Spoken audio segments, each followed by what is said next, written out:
Imagine for a moment that you're a kid again, and you've just brought home your very first Pokemon game. You start it up, catch your first monster, and immerse yourself in the world of this game. Though you're sitting on your bed, eyes glued to a tiny screen of pixels, your imagination fills in the gaps, and you get to pretend that it's you in that world catching that, Zubat. The lines between fiction and reality are forgotten, just for a while, as you spend your evening catching Zubat after Zubat. This approach with games continues as you get older. Each new game you play brings you into another world, one where you get to be Nathan Drake, or Lara Croft, or John Halo. Their worlds get to be your worlds to explore and have fun in. You don't give any real weight to the fact that everything you're looking at boils down to ones and zeros because you're having too much fun dropping this penguin off a cliff. But ultimately, you're just pretending. You're not actually Cloud Strife or Ellen Ring.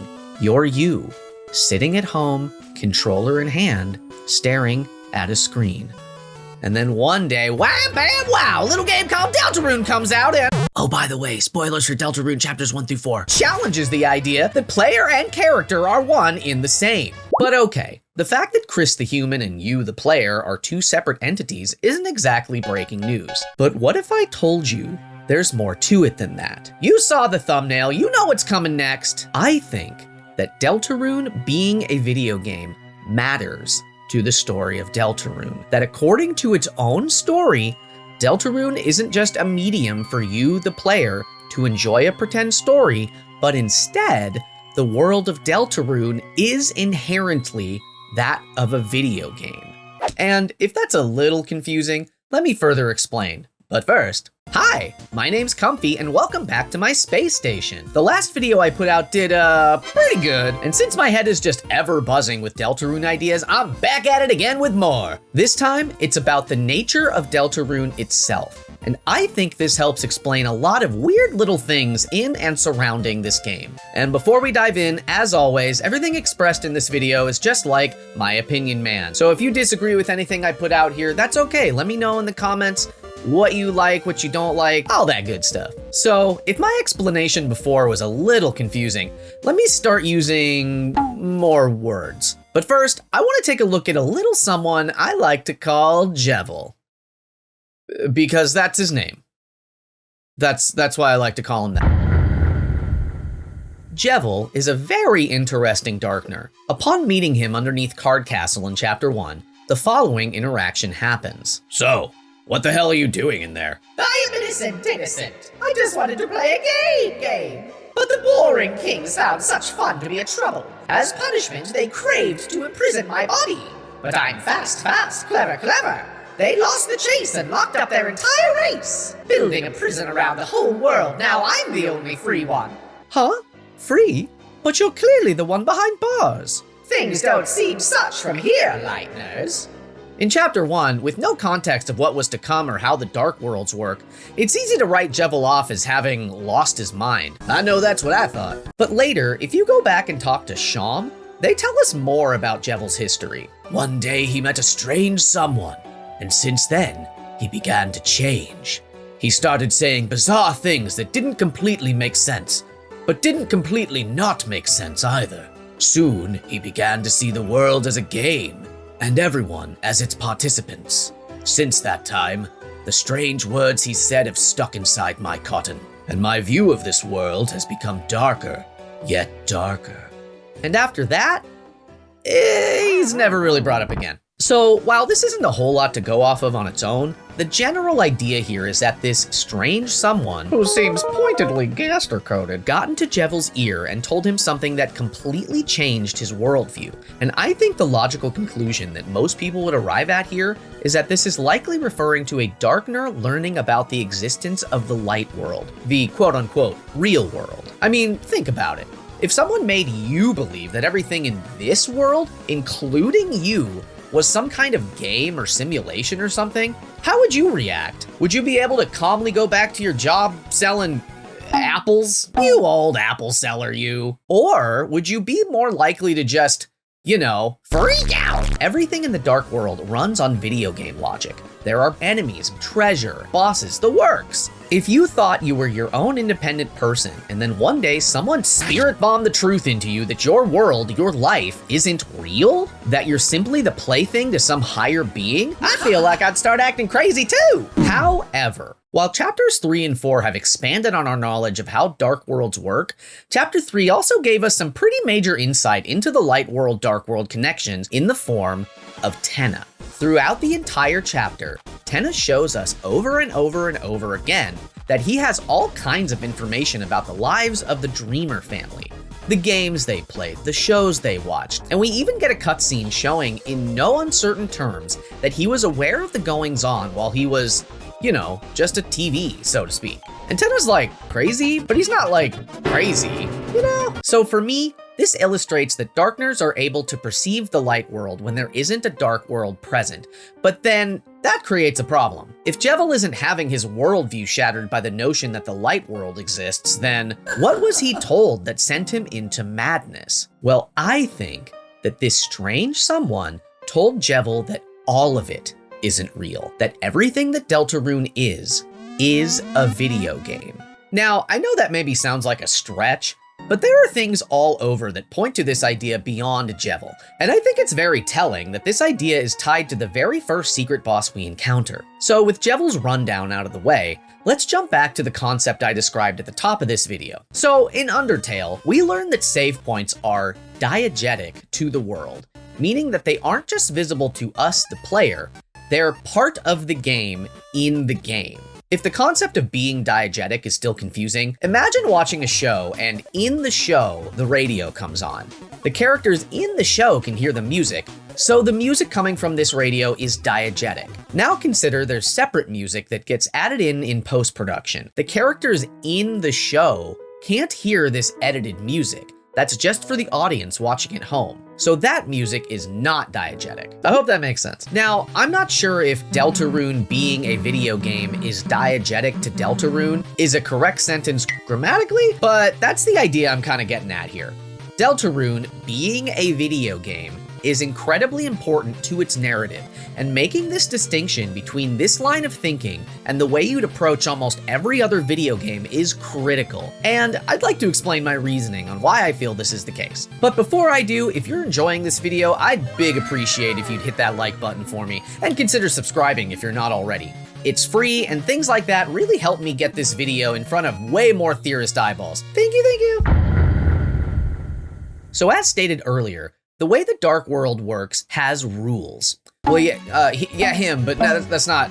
When you encounter an enemy, you enter the battle screen, and this isn't just a visual representation of what's happening, it's literally happening. We don't see the first time Susie enters a battle, since she split off from us in the beginning of chapter 1. But in chapter 2, we do see that Noelle has a whole come apart upon being thrown into the battle zone. This is clearly not how things work in the light world, and if we want to get technical, which I do, we can confirm this when Susie is bullying Chris in the hallway at the beginning of chapter 1. If that doesn't constitute like a fight, a battle, I don't know what does. There are plenty of other things that define the rules of the Dark World. Equipping weapons and armor, using magic, and things generally work with what most would consider video game logic. So with this in mind, the natural assumption when comparing and contrasting the light and dark worlds is that the dark world most closely resembles a video game, while the light world most closely resembles real life. And with that assumption in the forefront of our minds, that leads us to treat the light world as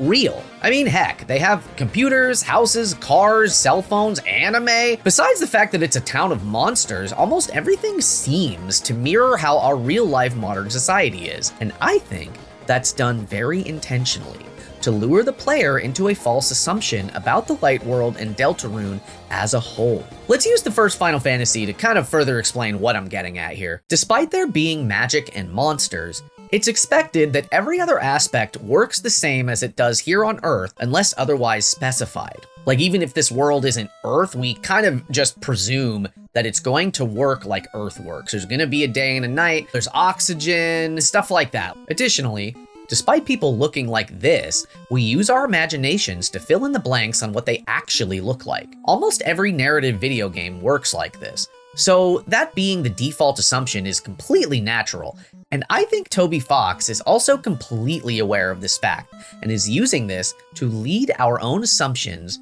into a trap, so to speak. Okay, so that's a lot of words, but what's the dang point, am I right? Well, when you take Deltarune and consider it as a video game, instead of a different interpretation of our real world, then I think that allows us to free our thinking on a lot of things we're presented with. The first big one I want to tackle is what's known as the unused dialogue. Quick refresher if you don't know what I'm talking about, but buried in the code are a series of dialogue lines that aren't implemented anywhere in the game. Well, okay, except right here. And if you watched my last video, you'll know that I'm of the mindset that these lines are being spoken by Des's consciousness, which is lost in the code. However, when I say lost in the code, I mean that literally. I received a comment on my last video that sums up everything I've been talking about pretty well, I think. It reads, "I'm pretty sure the unused dialogue is from the past if it's Des. The dialogue reads as someone who just recently became lost, but Des went missing many years ago. It just doesn't make sense for the dialogue to be from Des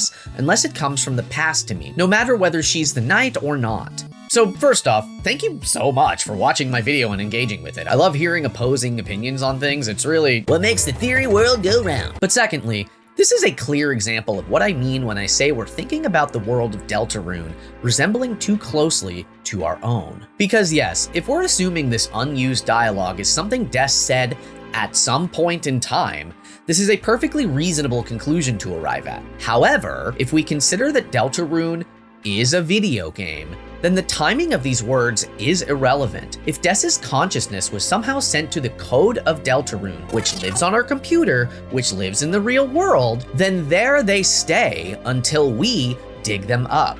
Assuming we know how to data mine game files. I think this understanding of the situation is why Chris, Carol, and whoever else are struggling so hard to figure out what has happened to Des. In their eyes, their world, the light world, is as real as it gets. And something like getting sent to the code is as supernatural to them as us getting sent to, like, the Shadow Realm. Or, you know, whatever. They see themselves as real, not as characters in a video game. The mystery of what has happened to Des would be completely out of the bounds of their comprehension. That is, unless a certain strange someone came along and began opening their minds. Now, it's unclear how much Chris understands about their reality, but since I'm of the mindset that we, the player, are the angel, and also that Gaster reached out to us to connect us to the world of Deltarune, that Chris was at the very least expecting us to arrive at the beginning of Chapter 1. So for me, this would presume that Chris and Gaster have at least been in contact with one another. Now, I have a lot more thoughts on the specifics of Chris's actions throughout the whole game with this framing in mind, so let me know in the comments if you're interested in that. But this leads nicely into the next thing I want to discuss. So we get a whole lot of mentions about the Deltarune, which is this thing. The circle and wings depicting the angel, that's us, and the triangles below depicting the people underneath. That said, the word Deltarune shows up in dialogue a mere 5 times by my count, and I'm of the mindset that each of these times, what is being referred to is like the whole game. Like, the light world and the dark world are their own thing, but it's all contained within Deltarune. So I think whether the characters fully understand this idea or not, that's what they're referring to. So let's quickly go over each instance with this video game theory in mind. In Chapter 1, when Ralsei tells us his version of the prophecy, he refers to the legend as Deltarune, 2 words. But when we hit the Church Dark World in Chapter 4, the true prophecy refers to it as the legend of this world, Deltarune. Since during Chapter 4 we learn that Ralsei's version of the prophecy isn't really to be trusted, it's curious why he'd make that distinction. But the way this is worded really makes it feel like the first line informs the second, the legend of this world, that world being Deltarune. Does that make sense? I feel like that makes sense. In the Chapter 3 Egg Room, the Forgotten Man says the following. "Now, this island will disappear soon. You must depart. If you will it, we shall meet again at that place. Whether 11 hours or 11 years, Deltarune will be waiting. So take your time, wash your face, and get dressed." I haven't done a whole lot of thinking on the Forgotten Man, but this line definitely feels directed at us, the player. If Deltarune is a video game, you can literally just play it at any time and it'll be waiting for you. Time will stay still in this world until you load up the game again, which also aligns with my earlier point regarding the unused dialogue, and also that you've been playing too long. Wash yourself! In Chapter 4, Deltarune is the focus of the choir hymn in church. Heaven knows the beauty of the soul, and we weep to the majesty, and pray we not forget the tale of Deltarune. I kind of went on a deeper dive on this bit in my last video, but what's important here is that this hymn ends on the tale of Deltarune, summing up that everything they're singing about, everything that they believe in, is Deltarune. Next, after the Chapter 4 credits roll, Gaster pops in to congratulate us. Well done. The halfway mark has been attained, but it is still waiting. How much longer now, my Deltarune? I don't know about you, but when I first saw this, it felt like he was referring to us, the player, as their Deltarune. But now my interpretation is more that of someone growing a plant or something. How much longer till you're fully grown? That kind of thing. Likely referring to us finishing the remaining chapters. It really seems like Gaster's goal is just to have us finish the game, but to what end is anyone's guess. To put a cap on this point and the Forgotten Man point, we see similar wording used in the Chapter 3 and 4 release trailer, here in the real world. Chapter 1 is waiting, Chapter 2 is waiting, Chapter 3, Chapter 4, Deltarune is waiting. Whether 11 hours or 11 years, Deltarune will be waiting. How much longer now, my Deltarune? Again, all this feels really strongly to me that what Deltarune is waiting on is simply for us to play it. And finally, in Second Sanctuary, the organic enemies have two different pieces of dialogue. What is Deltarune? What isn't Deltarune? I feel, with everything we've been discussing, that these two lines actually hold a lot of weight. They're almost philosophical questions. What is the world? What isn't the world? Perhaps they could also be questioning what is innate to this world and what comes from the outside, i.e. us. Notably, these lines and the hymn lines are the only time we see Deltarune spelled out where the whole sentence isn't in all caps, yet in both instances, they still make a point to capitalize all of the word Deltarune. And what do we see if we open up Steam? Deltarune in all caps. This is consistent on both the Nintendo and PlayStation stores, and is also in direct contrast with the naming convention of Undertale, which is capitalized normally. In my opinion, this might be the biggest clue of the bunch that we're on the right track here. There's something very interesting that happens during the battle with the Roaring Knight. After a failed attempt or two, Gaster speaks with us, the player. Very interesting. Your loss here is all but guaranteed. And yet, you persist. If you are so determined to try once more, then shall we hasten?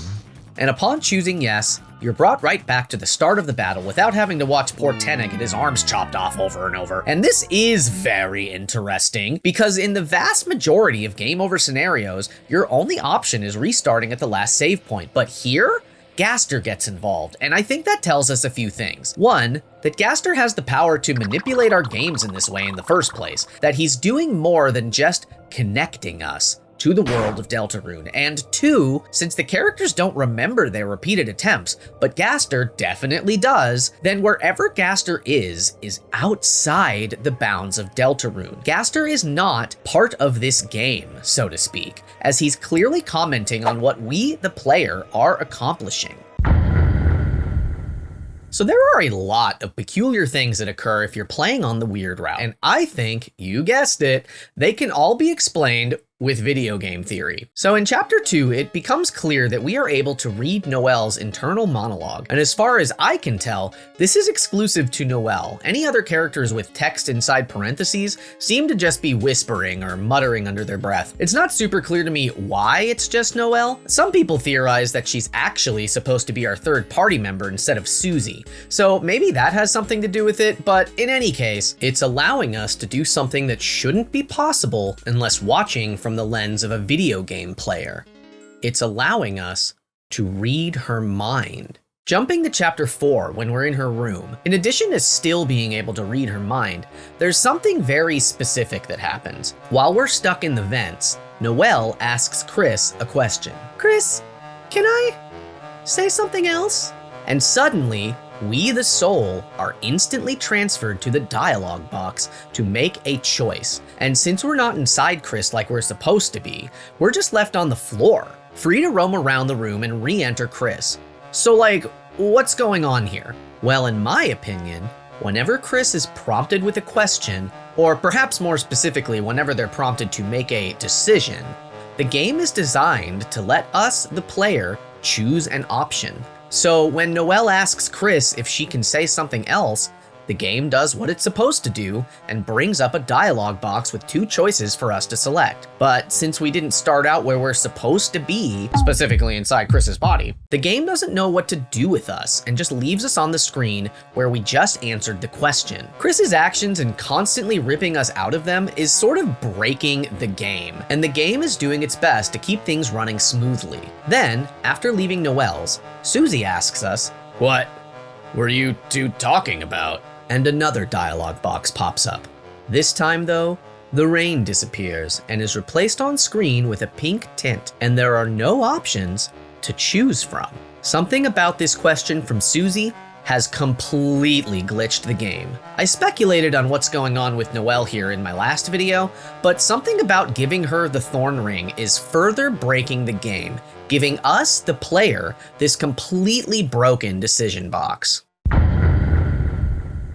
Alright, this theory doesn't have a dramatic finisher, so instead, let's wrap things up with some shorter things I wanted to touch on. What the angel looks like. I'm not the first one to come up with this or anything, but I'm of the mindset that this prophecy panel is meant to be a reflection of the player's face on the screen, which is why I feel Susie has such an adverse reaction to Rousey's explanation.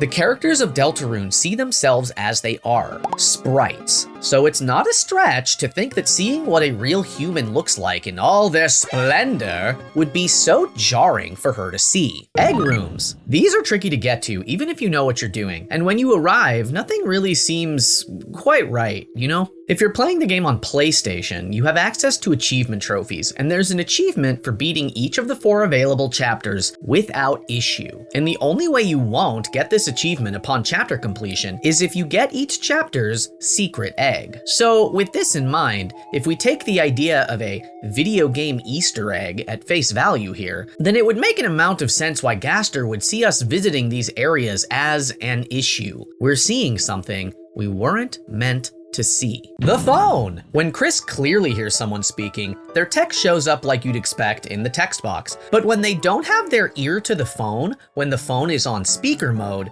the text appears differently. I think Chris is aware of this and is using their phone in this way intentionally to obscure to us, the player, who is speaking, lest we ruin the surprise party. Autopilot? Though we're in control of the soul 99% of the time, there's a few places where we do lose control and the soul moves on its own. Sealing dark fountains, moving from inside Chris to the combat box, new soul color tutorials, and perhaps some others I missed. In my opinion, these are spots where we've met certain criteria for the game to take over and do its thing. We get a new ability, of course we need to be shown an example. Chris brings the soul to a fountain, so it pops out and does what the game has programmed for it to do and seals it. And then we get the fun music too. Eyes wide shut. I think Rousey understands how the game logic works when it comes to allowing us, the player, to close our eyes and think about Susie, which is why I feel he's pushed for it in every chapter so far. Somehow, Rousey knows what will get him and Chris a few moments of alone time away from us. Rousey also knows how to trigger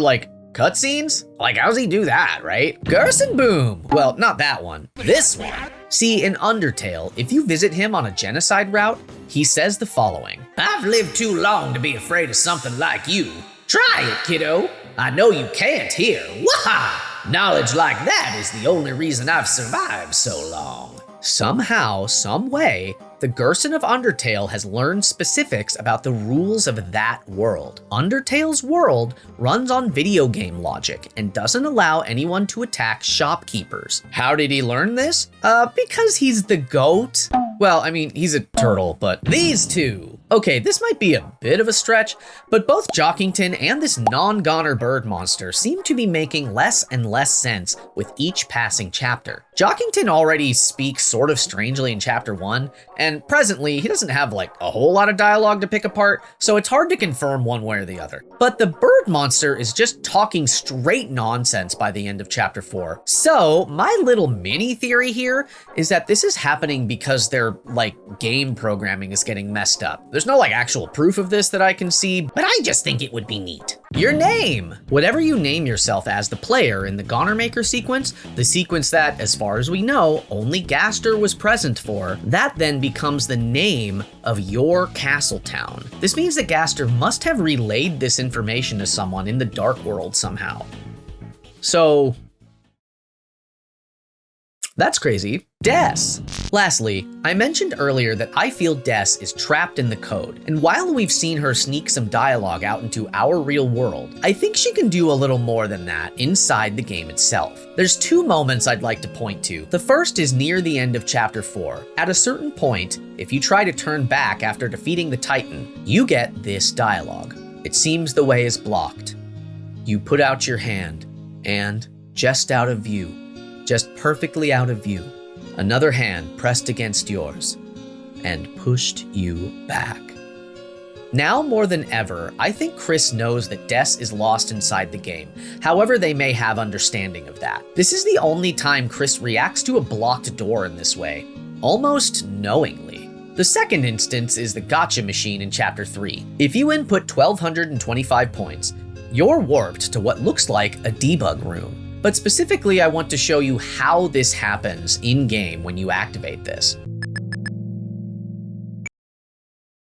The background suddenly disappears, the music abruptly stops, and your party members are now gone. On top of you entering a room that seems decidedly unfinished by quote-unquote the programmers, when you trigger this, it really feels like you've activated a glitch, like evoking 1225 is enough to will her to you, to give her enough guidance to affect the game in this small way, to let Chris know she's still in there, waiting to be saved. But what do I know? I'm just a cat on the internet. Thank you so much for watching. I'd love to know what you think of this idea. It's something that I feel really strongly about, so I hope I did the theory justice. If you didn't see my previous theory, it's about my interpretation on Chris and the Knight's relationship. Just click the link on screen, and thanks so much to Dominichu for this lovely fan art. I'm so cute, what the heck? All right, see you next time, bye!